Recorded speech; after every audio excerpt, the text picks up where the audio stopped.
Hello दोस्तों, welcome back to ज़रफ़।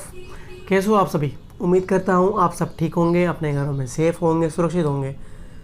मैं हूँ ज़ुहैब और मैं पढ़ा रहा हूँ बायोलॉजी नीट के लिए, 11th के लिए और 12th के लिए। ये चैप्टर है बायोमोलिक्यूल, NCERT क्लास 11 का चैप्टर है, यूनिट 3 चैप्टर नंबर 9। और इससे 2 लेक्चर आ चुके हैं ऑलरेडी। ये है लेक्चर नंबर 3।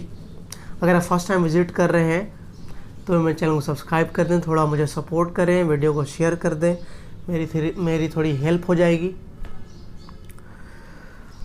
और स्क्रीन पे जो भी आपको दिखाई दे रहा है वो नोट्स अगर आपको चाहिए तो मुझे कांटेक्ट कर सकते हैं व्हाट्सएप पे। व्हाट्सएप नंबर मैंने डिस्क्रिप्शन में दे रखा है। या फिर आपको कोई भी प्रॉब्लम है, पढ़ाई करने में आ रही है या भी कोई भी दिक्कत है या एजुकेशन से रिलेटेड कोई भी प्रॉब्लम है तो आप मुझसे व्हाट्सएप करके पूछ सकते हैं।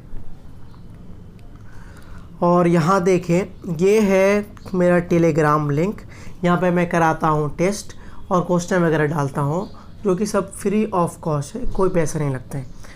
तो अगर आपको देना है टेस्ट, क्वेश्चन सॉल्व करने हैं तो आप टेलीग्राम पे विज़िट करें। मेरे लिंक यहाँ पे दिखाई दे रहा है आपको, और डिस्क्रिप्शन में भी मैंने लिंक डाल रखा है, ठीक है। और इस लेक्चर से जो भी पॉसिबल क्वेश्चन होंगे वो भी मैं वहाँ पर डाल दूँगा टेलीग्राम पे, जहाँ पे जा कर के आप सॉल्व कर पाएंगे। तो ठीक है दोस्तों, शुरू करते हैं। Primary and secondary metabolites. तो पहले आज बात करेंगे प्राइमरी और सेकेंडरी मेटाबोलाइट्स पे, ठीक है। फिर बात करेंगे बायोमोलिक्यूल्स, बायोमैक्रोमोलिक्यूल्स, और फिर बात करेंगे हम लोग लास्ट में बात करेंगे प्रोटीन्स पे, ठीक है। तो पहले प्राइमरी एंड सेकेंडरी मेटाबोलाइट्स को समझते हैं। All the carbon compounds that we get from living tissue can be called biomolecules। जितने भी कार्बन कंपाउंड है जो कि हम लोग को लिविंग टिश्यू से मिलते हैं, लिविंग ऑर्गेनिज्म से मिलते हैं, कार्बन कंपाउंड, जितने भी कार्बन कंपाउंड है, मतलब ऐसे कंपाउंड जिस कंपाउंड में कार्बन भी मौजूद है वो होगा कार्बन कंपाउंड। ऐसे कंपाउंड जिनमें कार्बन भी मौजूद है वो होता है कार्बन कंपाउंड, ठीक है। जैसे कि अमीनो एसिड कार्बन कंपाउंड है, क्योंकि अमीनो एसिड का अगर आप देखेंगे मॉलिक्यूलर फार्मूला स्ट्रक्चर देखेंगे तो उसमें कार्बन भी इंक्लूडेड है अमीनो एसिड के साथ साथ, ठीक है। अमीनो ग्रुप के साथ साथ कार्बन भी मौजूद है वहाँ पर, ठीक है। तो कार्बन कंपाउंड मतलब कि वैसे कंपाउंड जिसमें कार्बन भी मौजूद है, ठीक है।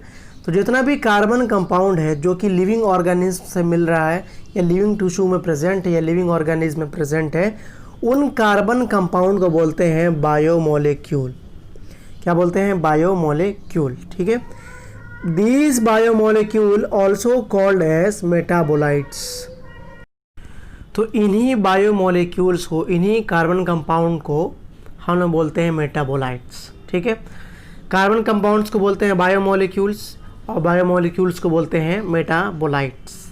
मतलब कि कार्बन कंपाउंड ही क्या है? मेटाबोलाइट्स है।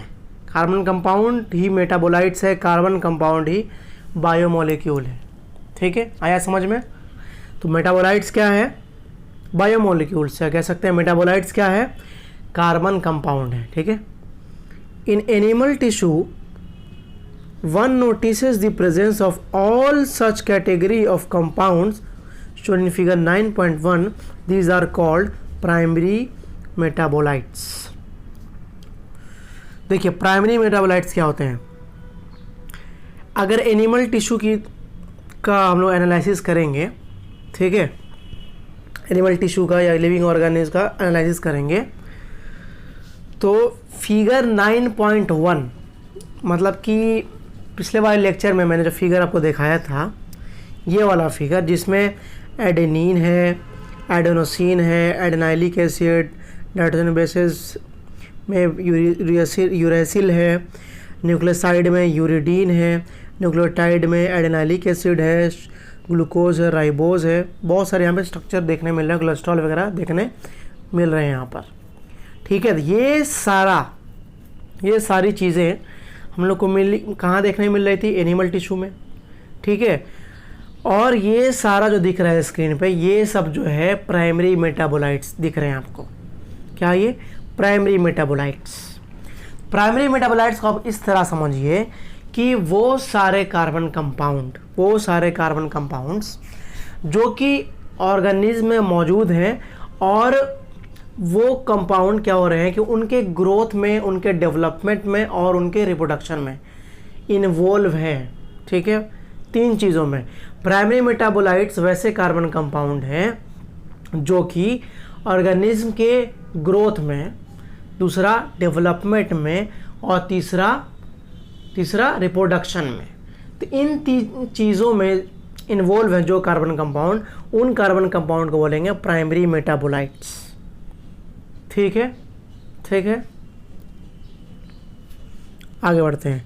However when one analyzes plant, fungal and microbial cells, one would see thousands of compounds other than these primary metabolites: alkaloids, flavonoids, rubber, essential oil, antibiotics, colored pigments, scent, gum, spices. These are called secondary metabolites. अब secondary metabolites क्या है? अगर हम लोग जब plant का analysis करेंगे, ठीक है, तो प्लांट में हम लोग को बहुत सारी ऐसी चीज़ें देखने मिलेंगी, ऐसे कंपाउंड देखने मिलेंगे जिन कंपाउंड का ज़रूरत जो है प्लांट को अपने ग्रोथ में, डेवलपमेंट में, रिप्रोडक्शन में नहीं है। वैसे कंपाउंड जिसका ज़रूरत प्लांट को ग्रोथ में या उसको खुद के डेवलपमेंट में या खुद के रिप्रोडक्शन में नहीं है, वो कंपाउंड होते हैं secondary metabolites. Secondary metabolite generally हम लोग ज़्यादातर देखने मिलते हैं प्लांट्स में, जैसे कि गम्स हुआ। गम ग्लू कहाँ से मिलता है हमको? गम जो है, ग्लू जो है हम लोग को मिलता है प्लांट वगैरह से, ट्री वगैरह से। अब उस गम का प्लांट को क्या काम? प्लांट को तो कोई काम नहीं है, वो उसका काम हम लोग को, ह्यूमन बीइंग को काम है गम का, ग्लू का। ठीक है, तो गम जो है, ग्लू जो है, वो प्लांट के किसी भी तरह से प्लांट के ग्रोथ, डेवलपमेंट या रिप्रोडक्शन इन्वॉल्व नहीं है। ठीक है, उसी तरह रबड़ हुआ, तो रबड़ प्लांट की ग्रोथ, डेवलपमेंट में थोड़ी इन्वॉल्व है। रबड़ का इस्तेमाल तो हम करेंगे ना, तो इसलिए रबड़ वगैरह हुआ, सेंट वगैरह हुआ, ये सब क्या है? सेकेंडरी मेटाबोलाइट्स हैं। तो सेकेंडरी मेटाबोलाइट वैसे कार्बन कंपाउंड जो कि प्लांट के ग्रोथ डेवलपमेंट में या ऑर्गेनिज्म के ग्रोथ डेवलपमेंट में, रिप्रोडक्शन में इन्वॉल्व नहीं होते, वो कार्बन कंपाउंड होते हैं सेकेंडरी मेटाबोलाइट्स। ठीक आ रहा समझ में?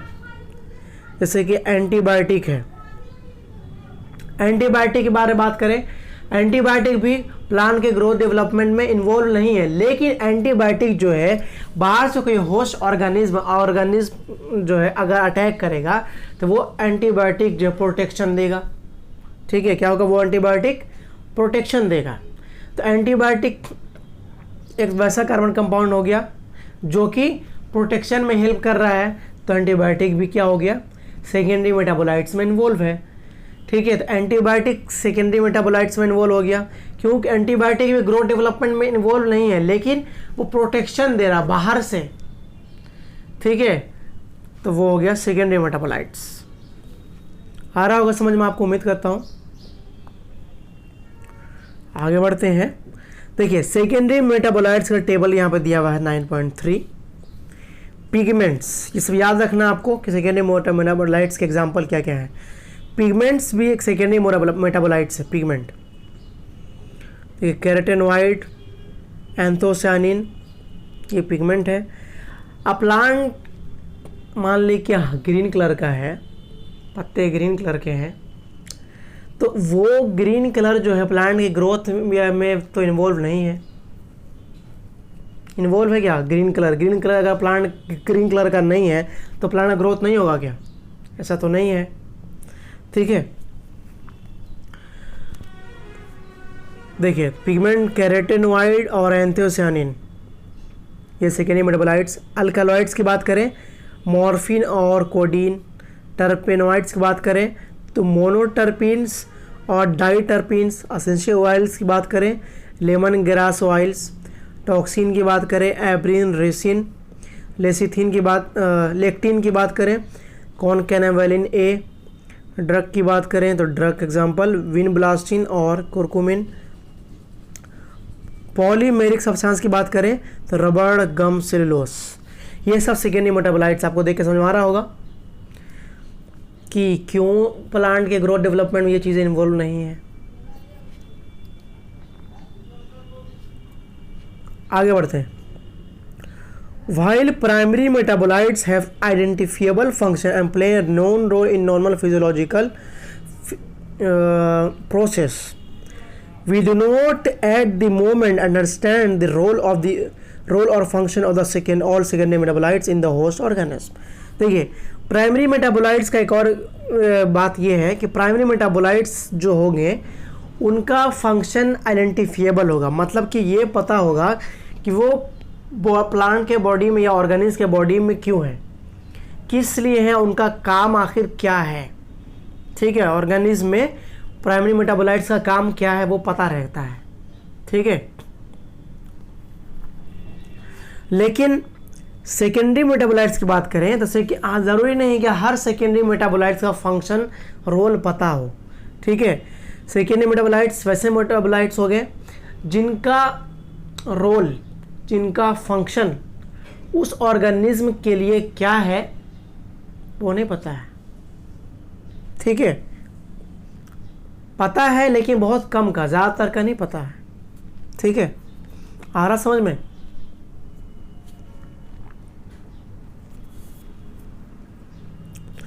जैसे कि मैंने अभी आपको एग्जांपल दिया था रबड़ वगैरह का। ठीक है, रबड़ मान लो पेड़ में प्रोड्यूस हो रहा है, रबड़ के पेड़ के पास जाएंगे तो ठीक है, तो उस रबड़ के पेड़ में रबड़ का काम उस रबड़ के पेड़ के लिए क्या है पता है? नहीं पता अभी तक हम लोग को कि एक पेड़ है जो रबड़ प्रोड्यूस तो कर रहा है, लेकिन वो रबड़ जो है उस रबड़ के पेड़ के लिए क्या इंपॉर्टेंस है उस रबड़ का। लेकिन अगर हम अपने लिए बात करें तो रबड़ का हमारे लिए बहुत ज़रूरत है ना। तो रबड़ क्या हो गया, सेकेंडरी मेटाबोलाइट्स में आ गया।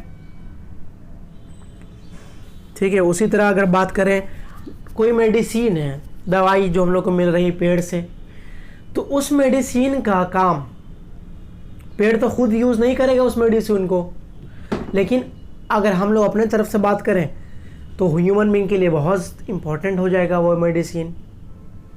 ठीक है, अब जैसे कि मान ले आम का पेड़ है, आम के पेड़ ने आम बनाया, अब वो आम का पेड़ आम को तो थोड़ी खाएगा, वो बस अब आम बन गया, हम लोग तोड़ेंगे तो खा लेंगे, नहीं तोड़ेंगे तो आम का पेड़ जो है, आम का पेड़ में जो आम लगे हुए हैं वो आम क्या होंगे, धीरे धीरे सड़ जाएंगे, ख़त्म हो जाएंगे। ठीक है, आ रहा समझ में। आम का पेड़ है, अब उस आम के पेड़ ने आम बनाया, तो आम अगर हम लोग तोड़ेंगे तो हम लोग खा लेंगे, बहुत फ़ायदेमंद हमारे लिए आम। लेकिन अगर हम नहीं तोड़ें तो वो आम जो है, आम का पेड़ खुद खाएगा क्या उस आम को? नहीं खाएगा, तो सेकेंडरी मेटाबोलाइट्स में इंक्लूड हो गया। ये एग्जाम्पल दिया मैंने समझने के लिए।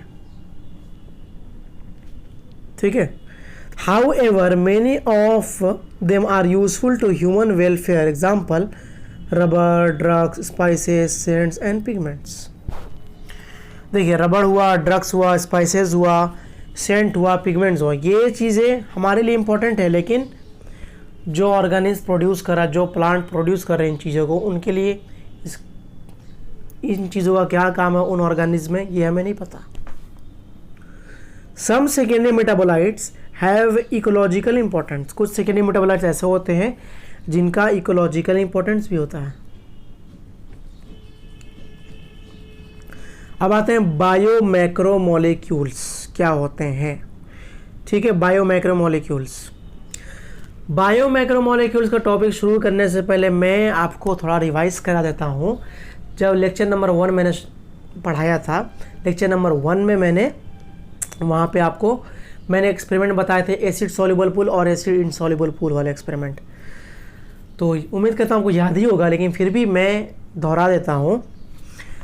तो वहाँ पे एक्सपेरिमेंट हमने किया था, हमने एक लिविंग टिश्यू लिया, ठीक, और उस लिविंग टिश्यू लिया, ठीक है, और वो लिविंग टिश्यू कहाँ लिया, कटोरी में ले लिया लिविंग टिश्यू। ठीक है, या कहते हैं, मैंने बताया था मॉर्टल और पेस्टल, वहाँ पर मॉर्टल पेस्टल क्या होता है आपको पता होगा। अगर नहीं पता है तो लेक्चर नंबर 1 देखें, आपको समझ में आ जाएगा। तो फिर भी चलिए हम एक एग्जाम्पल लेके चलते हैं कटोरी का, ठीक है। हमने एक लिविंग टिश्यू लिया और ऊपर से ट्राईक्लोरो एसिटिक एसिड डाल दिया। एक कटोरी में हमने क्या क्या लिया, लिविंग टिश्यू और ऊपर से ट्राईक्लोरो एसिटिक एसिड, ठीक। और फिर हमने पेस्टल की मदद से हमने क्या किया, वो अच्छा से स्लरी बनाया, कूच के स्लरी तैयार किया, पीस दिया, ठीक है। पेस्टल की मदद से लिविंग टिश्यू को ट्राईक्लोरो एसिटिक एसिड के साथ हमने क्या किया, अच्छा से पीस दिया उस लिविंग टिश्यू को, ठीक है। और फिर हमने क्या किया, चीज़ क्लॉथ लिया या कॉटन क्लॉथ लिया और कॉटन क्लॉथ के ऊपर उस स्लरी को हमने रख दिया। तो उस स्लरी में जो भी लिक्विड था वो छन करके नीचे आ गया, ठीक है। वो छन करके कहाँ गया, नीचे आ गया, ठीक। और जो सॉलिड पार्ट था वो रह गया, कहाँ रह गया, चीज़ क्लॉथ में या कॉटन क्लॉथ में ही ऊपर रह गया। और जो लिक्विड पार्ट था वो आ गया कटोरी में नीचे, ठीक है। तो जो सॉलिड पार्ट था जो चीज़ क्लॉथ में रह गया उसको हमने बोला एसिड इनसॉल्युबल पूल या एसिड इनसॉल्युबल फ्रैक्शन। और जो लिक्विड पार्ट था जो छन करके नीचे आ गया कटोरी में, उसको हमने क्या बोला, एसिड सॉल्युबल पूल या बोला एसिड सॉल्युबल फ्रैक्शन, ठीक है। आ रहा समझ में।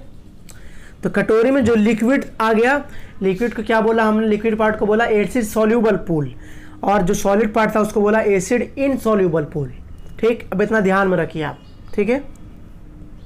आगे बढ़ते हैं, इसको ध्यान में रखिएगा, ये रखिएगा तभी यहाँ पे आपको समझ में आएगा माइक्रोमोलिक्यूल वाला टॉपिक, ठीक है। ध्यान में रखिए इतना। There is one feature common to all those compounds found in the acid soluble pool. They have molecular weight ranging from 18 to around 800 Dalton approximately, ठीक है। देखिए एसिड सॉल्युबल पूल में मतलब लिक्विड पार्ट में, एसिड सॉल्युबल पूल में वो जो भी कंपाउंड आए थे उनमें एक फीचर कॉमन था कि एसिड सॉल्युबल पूल में जो भी कंपाउंड थे उनका मॉलिक्यूलर वेट जो था 18 to 800 डाल्टन था। कितना था, 18 to 800 डाल्टन, ठीक, इतना के बीच में था, ठीक है। Acid insoluble fraction has only 4 type of organic compound, that is protein, nucleic acid, polysaccharide and the lipids. These classes of compound with the exception of lipid have the molecular weight in the range of 10,000 Dalton and above. अब देखिए यहाँ पर acid insoluble pool की बात करें, मतलब कि जो सॉलिड पार्ट जो रह गया कॉटन क्लॉथ में, ठीक है, उसकी बात करें तो एसिड इनसॉल्युबल पूल में सिर्फ और सिर्फ 4 तरह के कंपाउंड देखने मिले हम लोग को। प्रोटीन देखने मिले, न्यूक्लिक एसिड, पॉलीसैकेराइड और लिपिड देखने मिले। लेकिन यहाँ पर अगर हम लोग बात करें, देखा जाए तो प्रोटीन, न्यूक्लिक एसिड और पॉलीसैकेराइड इन तीनों का जो मॉलिक्यूलर वेट है वो 10,000 या 10,000 से ऊपर है। किसका molecular weight, protein, nucleic acid और पॉलीसैकेराइड का जो मॉलिक्यूलर वेट है वो 10,000 या 10,000 से ऊपर है। लेकिन लिपिड का जो मॉलिक्यूलर वेट है वो तो 18 डाल्टन टू 800 डाल्टन के बीच में आ रहा है। तो लिपिड क्यों आया, तो लिपिड यहाँ पे सवाल है, तो लिपिड जो है क्यों आ गया एसिड इनसॉल्युबल पूल में। लिपिड का तो मॉलिक्यूलर वेट 18 टू 800 डाल्टन है, लेकिन फिर भी लिपिड जो है हम लोग को एसिड इनसॉल्युबल पूल में देखने मिल रहा है, जबकि लिपिड को देखने मिलना चाहिए था कहाँ हम लोग को, एसिड सॉल्युबल पूल में लिपिड को होना चाहिए था, क्योंकि लिपिड का मॉलिक्यूलर वेट 18 टू 800 डाल्टन के बीच में आ रहा है, ठीक है। तो ऐसा क्यों हुआ, ये एनसीईआरटी का सवाल है कि ऐसा क्यों हुआ। वो सवाल देखिए यहाँ पे, Why do lipids whose molecular weight do not exceed 800 Dalton come under acid insoluble fraction, that is macromolecular fraction. For this very reason, biomolecules, that is chemical compounds found in living organisms of two type. अब molecular weight के according biomolecules को दो part में divide किया गया है, ठीक है। बायोमोलिक्यूल्स को मोलिकुलर वेट के अकॉर्डिंग दो पार्ट में डिवाइड किया गया है, ठीक है। वन दोस विच है the molecular weight less than 1000 dalton are usually referred as micromolecule और सिंपली बायोमोलिक्यूल, ठीक है।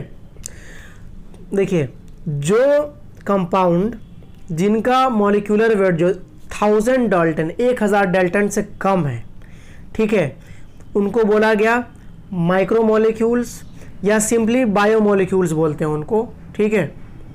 क्या बोलेंगे, माइक्रोमोलिक्यूल या सिंपली बायोमोलिक्यूल्स, जिन कंपाउंड का मॉलिक्यूलर वेट 1000 डाल्टन से कम है, ठीक।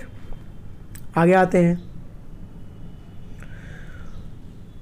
those which are found in acid insoluble fraction are called macromolecules और biomacromolecules। लेकिन जो कंपाउंड जो है एसिड इनसॉल्यूबल फ्रैक्शन में थे, जो चीज़ क्लॉथ में रह गए थे, कॉटन क्लॉथ में जो पार्ट्स कंपाउंड रह गए थे, उनका वेट क्या था, उनका वेट जो था 10,000 डाल्टन या उससे एबव था, एक्सेप्ट लिपिड। लिपिड की बात करेंगे, लिपिड वहाँ पे क्यों आ गया, ठीक है। Except lipid, acid insoluble fraction में जो भी कंपाउंड थे उनका वेट 10,000 डाल्टन या उससे ऊपर था, इसलिए उन कंपाउंड के लिए टर्म यूज़ किया गया मैक्रोमोलिक्यूल्स या बायोमैक्रोमोलिक्यूल्स, ठीक है। समझ में आ रहा है। तो कंपाउंड जिनका मॉलिक्यूलर वेट 1000 डाल्टन से नीचे है उसको बोलेंगे माइक्रोमोलिक्यूल्स, ठीक है, या सिंपली बायोमोलिक्यूल्स बोलेंगे। और कंपाउंड जो कि जिनका वेट जो है क्या है, जिनका वेट जो है 10,000 डाल्टन या 10,000 डाल्टन से ऊपर है, उनको बोलेंगे मैक्रोमोलिक्यूल्स या बोलेंगे बायोमैक्रोमोलिक्यूल्स, ठीक है। तो एसिड इनसॉल्यूबल पूल में एसिड इनसॉल्यूबल पूल में मैक्रोमोलिक्यूल्स देखने मिलते हैं, और माइक्रोमोलिक्यूल्स कहाँ देखने मिलेंगे, एसिड सॉल्यूबल पूल में, ठीक है। आ रहा समझ में। The molecules in the insoluble fraction with the exception of lipid are polymeric substance. देखिए, एक्सेप्शन ऑफ लिपिड को एक्सेप्ट लिपिड, मॉलिक्यूल जो भी इनसॉल्यूबल फ्रैक्शन में थे, ठीक है, वो सारे पॉलीमेरिक सब्सटेंस हैं, ठीक है। क्या है, पॉलीमेरिक सब्सटेंस, मतलब कि दूसरे छोटे छोटे यूनिट से जुड़ करके बने हैं, ठीक है, वो पॉलीमर हैं सारे, ठीक है। तो मॉलिक्यूल जो इनसॉल्यूबल फ्रैक्शन में थे एक्सेप्ट लिपिड, वो सब पॉलीमेरिक सब्सटेंस है, वो पॉलीमर है, ठीक है। क्या है, वो पॉलीमर है। अब आते हैं यहाँ पर इस सवाल की जवाब देखते हैं इस सवाल का कि क्यों लिपिड आया एसिड इनसॉल्यूबल फ्रैक्शन में, क्यों, जबकि लिपिड का वेट जो है 18 डाल्टन टू 800 डाल्टन के बीच है, ठीक है। तो आते हैं, lipids are indeed small molecular weight compounds and are present not only as such but also arranged into structures like cell membrane and other membranes. When we grind a tissue, we are disrupting the cell structure. Cell membrane and other membrane are broken into pieces and form vesicles which are not water soluble. Therefore, these membrane fragments in the form of vesicles get separated along with the acid insoluble pool and hence in the macromolecular fraction. चलिए अब कहानी सुनिए कि क्यों आया lipid macromolecular part में, insoluble pool में। देखिए, लिपिड जो है जनरली क्या होता है, लिपिड जो है वो सेल मेम्ब्रेन का पार्ट होता है। क्या होता है, सेल मेम्ब्रेन। क्या होता है, सेल मेम्ब्रेन का पार्ट होता है लिपिड, ठीक है। लिपिड जो होता है सेल मेम्ब्रेन का पार्ट होता है, ठीक है। और लिपिड जो होता है सेल मेम्ब्रेन में प्रोटीन, कार्बोहाइड्रेट वगैरह वगैरह इन चीज़ों के साथ सेल मेम्ब्रेन में मौजूद होता है। लिपिड जो है प्रोटीन के साथ, प्रोटीन, कार्बोहाइड्रेट इन चीज़ों के साथ लिपिड जो होता है सेल मेम्ब्रेन में प्रेजेंट होता है, ठीक है। जब हम लोग स्लरी बना रहे थे, ग्राइंड कर रहे थे टिश्यू का ट्राइक्लोरोएसिटिक एसिड के साथ, तो क्या हुआ कि सेल मेम्ब्रेन का स्ट्रक्चर पूरी तरह से ख़राब हो गया, डिस्टर्ब हो गया, सेल मेम्ब्रेन छोटे छोटे टुकड़ों में बढ़ गया। तो लिपिड भी सेल मेम्ब्रेन का हिस्सा था, तो लिपिड भी जो है वो क्या हुआ कि उन सेल मेम्ब्रेन के टुकड़ों के साथ छोटे छोटे पीस में डिस्टर्ब हो करके उन सेल मेम्ब्रेन के हिस्सों के साथ सेपरेट हो गया, ठीक है। और इसीलिए जब चीज़ क्लॉथ से छाना गया तो लिपिड जो है सेल मेम्ब्रेन के साथ था अटैच, सेल मेम्ब्रेन के टुकड़ों के साथ अटैच था लिपिड। इससे जब चीज़ क्लॉथ से छाना गया तो सेल मेम्ब्रेन वाला जो पार्ट था वो क्या हुआ, वो चीज़ क्लॉथ में ऊपर रह गया, ठीक है। तो इसलिए लिपिड भी चीज़ क्लॉथ में ऊपर रह गया और जो भी लिक्विड पोर्शन था वो नीचे चला आया, ठीक है, छन करके। इसीलिए लिपिड जो है वो, इसीलिए लिपिड क्या हुआ कि इनसॉल्युबल फ्रैक्शन में, इनसॉल्युबल पूल में लिपिड आ गया, ठीक है। Lipids are not a macromolecule, lipid macromolecules नहीं है, लिपिड भी एक माइक्रोमोलिक्यूल है, ठीक है। लिपिड जो है लिक्विड के फॉर्म में नहीं था, इसलिए भी लिपिड जो है वो एसिड सॉल्युबल पूल में नहीं आया, ठीक है। लिपिड सॉलिड के फॉर्म में था, इसलिए लिपिड इनसॉल्युबल पूल में रह गया। देखिए अब बात करते हैं यहाँ पे कॉम्पोजिशन ऑफ सेल। एक सेल के एवरेज कॉम्पोजिशन की बात करें हम लोग तो एक सेल में क्या क्या चीज़ें होती हैं और कितना परसेंटेज में होती हैं। तो वाटर जो कि 70 to 90% वाटर होता है सेल में, तो सबसे ज़्यादा सेल में क्या होता है, वाटर होता है 70 to 90% बाई मास, ठीक। उसके बाद आता है प्रोटीन जो कि 10 to 15% होता है सेल में। फिर आता है कार्बोहाइड्रेट जो कि 3% होता है सेल में। लिपिड्स 2% होता है सेल में। न्यूक्लिक एसिड 5 to 7% होता है और आयंस सिर्फ 1% होता है। यहाँ पे डिक्रीजिंग ऑर्डर में है।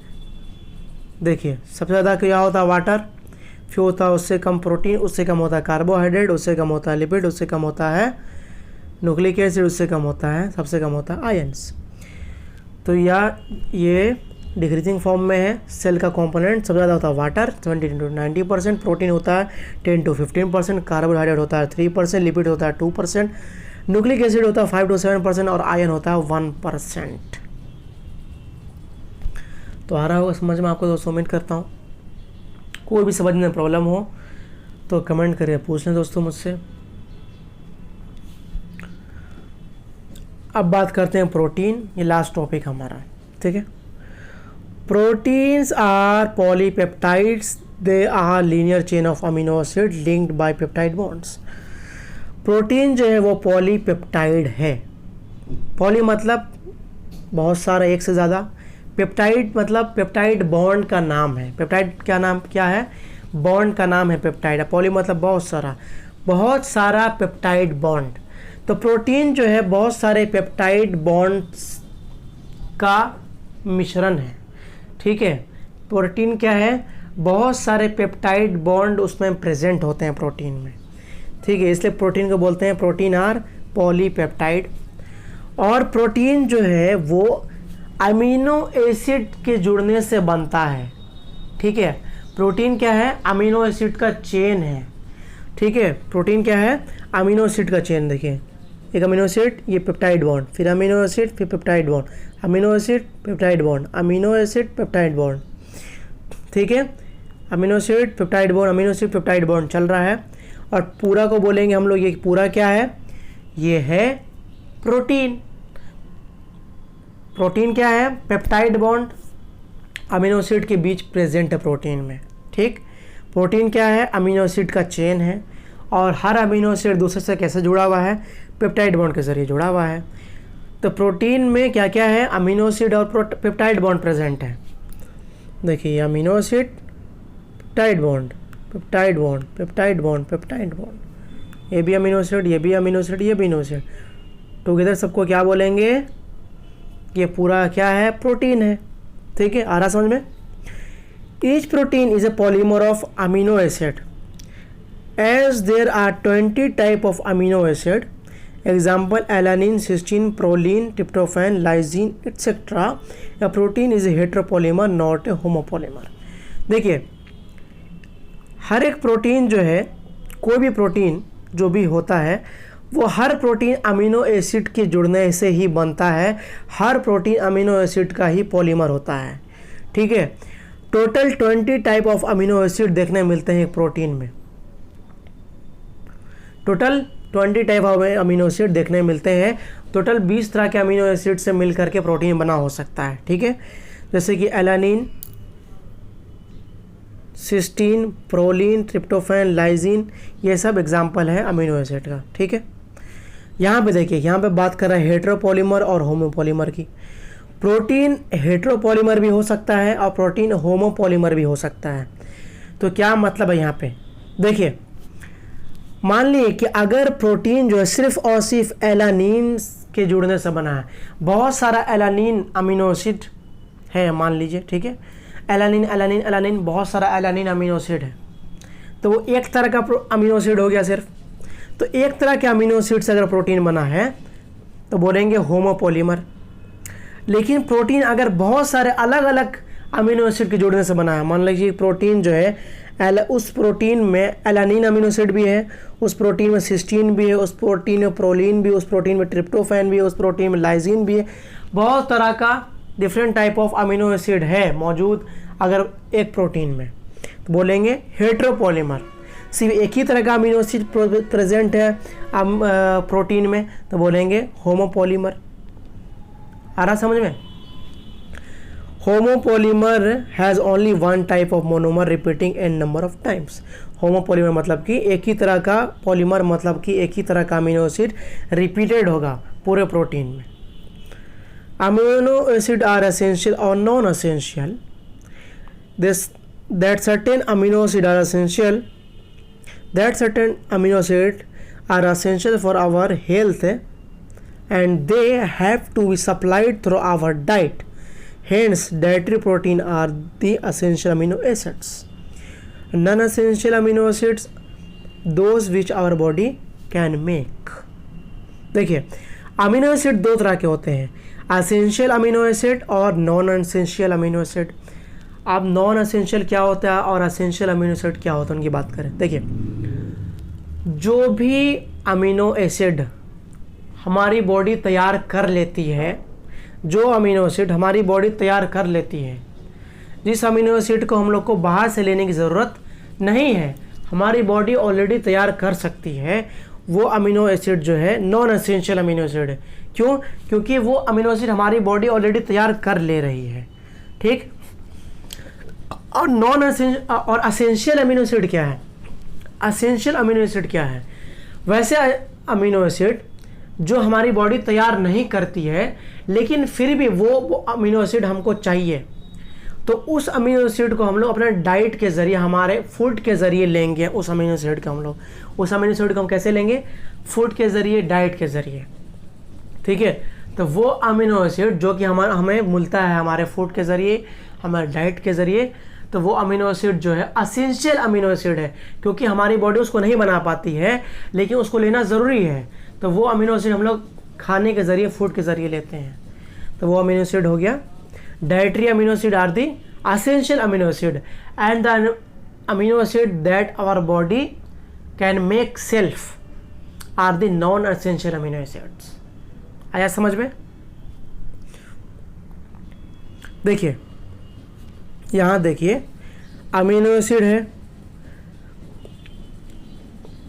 प्रोटीन का स्ट्रक्चर यहाँ पे देखिए, यहाँ पे एक अमीनो एसिड, दूसरा अमीनो एसिड, तीसरा अमीनो एसिड, चौथा, पांचवा, छठा, सातवां, आठवां, ये सब देखिए अमीनो एसिड है और बीच बीच में ये पेप्टाइड बॉन्ड है। दिख रहा है। तो अमीनो एसिड है और पेप्टाइड बॉन्ड उनके बीच में जुड़ा हुआ है, तो क्या बन रहा है, प्रोटीन का प्राइमरी स्ट्रक्चर। ये प्रोटीन का प्राइमरी स्ट्रक्चर है। अब यही स्ट्रक्चर जब हेलिकल फॉर्म में आ गया ऐसे, ठीक है, क्या हुआ, हेलिकल फॉर्म में आया, बोलेंगे सेकेंडरी स्ट्रक्चर तैयार हुआ प्रोटीन का। फिर यही हेलिकल स्ट्रक्चर आपस में कॉइलिंग कर लिया, देखिए कॉइलिंग किया हुआ आपस में, तो उसको बोलेंगे प्रोटीन का टर्शरी स्ट्रक्चर, ठीक। और फिर फाइनली ऐसा टर्शरी स्ट्रक्चर देखिए, 1 2 3 4 टर्शरी स्ट्रक्चर आपस में जुड़ गए तो बन गया एक क्वार्टरनरी स्ट्रक्चर, ठीक है। तो सिर्फ अमीनो एसिड का चेन है तो ये प्रोटीन का प्राइमरी स्ट्रक्चर। अब वो अमीनो एसिड का चेन जिगजैग फॉर्म में आया, हेलिकल फॉर्म में आया, तो प्रोटीन का सेकेंडरी स्ट्रक्चर। अब वो हेलिकल स्ट्रक्चर भी आपस में कॉइलिंग कर लिया, बोलेंगे अमीनो, वो हो गया प्रोटीन का primary structure, tertiary structure, tertiary structure. और टर्शरी स्ट्रक्चर जुड़ गए बहुत सारे तो बन गया क्वार्टरनरी स्ट्रक्चर। क्वार्टरनरी स्ट्रक्चर जो होता है वो प्रोटीन मॉलिक्यूल का एक कॉम्प्लेक्स स्ट्रक्चर होता है, ठीक है, आ रहा समझ में।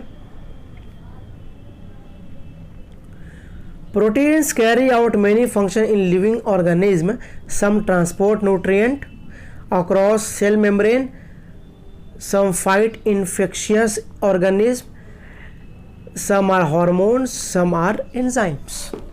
प्रोटीन जो होता है वो लिविंग ऑर्गेनिज्म में बहुत सारा काम करता है, जैसे कि न्यूट्रिएंट के ट्रांसपोर्ट में प्रोटीन इन्वॉल्व होता है, ठीक है। सेल मेम्ब्रेन के अक्रॉस, सेल मेम्ब्रेन के आर पार जो न्यूट्रिएंट जा रहे हैं वो न्यूट्रिएंट को कौन क्रॉस करा रहा है, प्रोटीन करवा रहा है। Cell the unit of life, cell the unit of life जब चैप्टर मैंने पढ़ाया था उसमें मैंने पूरा डिटेल में मैंने बताया था न्यूट्रिएंट क्रॉसिंग ओवर, न्यूट्रिएंट कैसे क्रॉस होते हैं और प्रोटीन का स्ट्रक्चर, अमीनो एसिड, ये सब के बारे में मैंने आपको बताया था cell the unit of life chapter में। अगर आपने नहीं देखा तो वो देख सकते हैं, आपका डाउट पूरा क्लियर हो जाएगा, ठीक है। देखिए कुछ प्रोटीन जो होते हैं इन्फेक्शियस ऑर्गेनिज्म में फाइट करते हैं। प्रोटीन जो है, हार्मोन भी प्रोटीन ही होता है, एंजाइम भी प्रोटीन ही है, ठीक है। Collagen is the most abundant protein in animal world. Rubisco biphosphate carboxyl oxygenase rubisco is most abundant protein in the whole biosphere. देखिए यहाँ पे इंपॉर्टेंट पॉइंट है, यहाँ पर कोलेजन जो है वो मोस्ट अबंडेंट मतलब कि सबसे ज़्यादा पाया जाने वाला प्रोटीन है कोलेजन एनिमल वर्ल्ड में। पूरे एनिमल में अगर देखा जाए, पूरे एनिमल वर्ल्ड में सबसे ज़्यादा पाया जाने वाला प्रोटीन जो है वो है कोलेजन, ठीक। लेकिन अगर पूरे बायोस्फीयर की बात करें तो पूरे बायोस्फीयर में सबसे ज़्यादा पाया जाने वाला प्रोटीन है वो है राइबोलोज biphosphate carboxylase oxygenase, short form बोले तो रूबिस्को। तो रूबिस्को जो है पूरे बायोस्फीयर में सबसे ज़्यादा पाया जाने वाला प्रोटीन है, सबसे ज़्यादा मतलब कि सबसे ज़्यादा अमाउंट में पाया जाने वाला, ठीक है। तो ठीक है दोस्तों, ये लेक्चर कंप्लीट हुआ। और लेक्चर कंप्लीट हुआ, लास्ट में एक टेबल हम लोग देख लेते हैं, टेबल 9.5 जो कि एनसीईआरटी का है। यहाँ पे कुछ प्रोटीन है और उनके फंक्शन है। यहाँ पर देखिए कोलेजन प्रोटीन है, कोलेजन का फंक्शन क्या है। कोलेजन जो इंट्रासेलुलर ग्राउंड सब्सटेंस की तरह एक्ट करता है। ट्रिप्सिन जो एंजाइम एक तरह का, इंसुलिन हार्मोन एक तरह का, एंटीबॉडी भी एक तरह का प्रोटीन ही होता है जो कि फाइट करता है इन्फेक्शियस एजेंट से। रिसेप्टर भी प्रोटीन ही होता है। रिसेप्टर का क्या काम है, रिसेप्टर जो है सेंसरी रिसेप्शन में हेल्प, मतलब कि कोई चीज़ का स्मेल जो हम लोग सूंघते हैं, स्मेल करते हैं किसी चीज़ को, तो रिसेप्टर की मदद से हम लोग स्मेल कर पाते हैं, टेस्ट कर पाते हैं, ठीक है। हार्मोन भी रिसेप्टर के फॉर्म में होता है, ठीक है। तो ये सब भी प्रोटीन है। GLUT4 जो है enable glucose transfer into the cell. GLUT4 ऐसा प्रोटीन है जो कि ग्लूकोज के ट्रांसपोर्ट में इन्वॉल्व है। सेल के अंदर अगर कोई ग्लूकोज आ रहा है तो वो ग्लूकोज को कौन प्रोटीन लेकर आएगा, GLUT4, ठीक है। तो खैर इन चीज़ों को आपको याद रखना है, ये याद रखिएगा। तो आज का लेक्चर कंप्लीट हुआ। दोस्तों आप जाइए टेलीग्राम पे, लिंक डिस्क्रिप्शन में है ऑलरेडी, या तो टाइप भी कर सकते हैं, स्क्रीन पर दिखाई दे रहा होगा आपको। तो टेलीग्राम पर जाइए और क्वेश्चन सॉल्व करिए। और प्लीज़ मुझे बताइए कि कैसा लग रहा है जो मैं आपको पढ़ा रहा हूँ, कैसा लग रहा है आपको, समझ में आ रहा है या नहीं आ रहा है।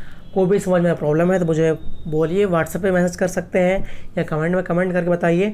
मैं आपको मैं अपने आप में इम्प्रूवमेंट लाऊंगा ताकि आपको ज़्यादा अच्छा समझ में आए। तो ठीक है दोस्तों, मिलते हैं लेक्चर नंबर 4 में।